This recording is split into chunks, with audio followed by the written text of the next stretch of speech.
Mga kaibigan, so nakikipagsabayan yung 2 months old natin na YB sa Lipara, no? Ay, nasa Ronda, oh.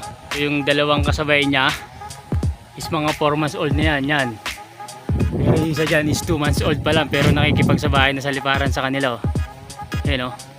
Lakas na rin umigot, oh. Lakas na rin rumondo, oh.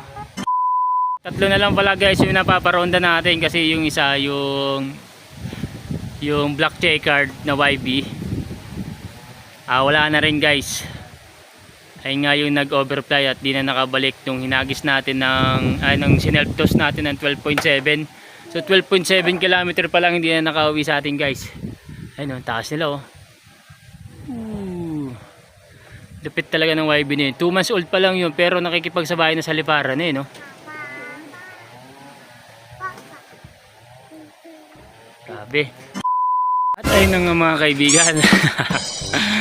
So nandito na yung mga YBs natin na pinaparonda. So sandalian lang sila rumonda. Wala man lang mga 15 minutes. Wari ko walang 15 minutes. Bumaba na agad itong mga to. So napakalakas kasi ng hangin guys. Buro-buroda sila kanina. Ayan.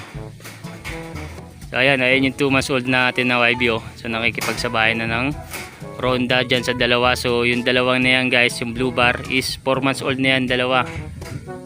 Pero nakikipagsabayan siya dyan sa dalawang yan, sa rondaan at sa Liparan. Magaling tong ibon na to, malakas to. Nga pala guys, so nung nakarang araw is nagpedering ako. Binawasan ko yung mga ano nila, yung primary nila, yung 3 bagwis nila, binawasan ko yan. Kaya siguro hindi sila masyado makapagronda ng matagal. Sabi nila pag once nagpedering ka, pag nagpedering ka ng warriors mo, magiging malakas daw yung pakpak. Ayun sabi nila, ewan ko lang. Mga kaibigan, so ito yung sinasabi ko sa inyong 2 months old natin na YB. Ayan, oh. So kung makikita nyo talaga, mas batang bata pa talaga yan, oh.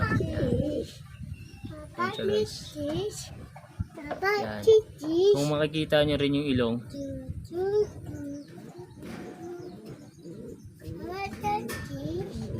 kung makikita nyo, mapapansin nyo ilong guys, hindi pa ganun kaputi. Tsaka yung mata nya, wala pa masyadong kulay, kaya talagang bata pa to guys. So ano pa lang to, so 2 months old, 2 months old pa lang to mahigit guys.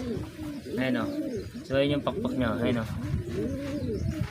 Nagpedering tayo guys, so pinutulan natin yung 3 primary nila. Ayan. Kabila ganun din.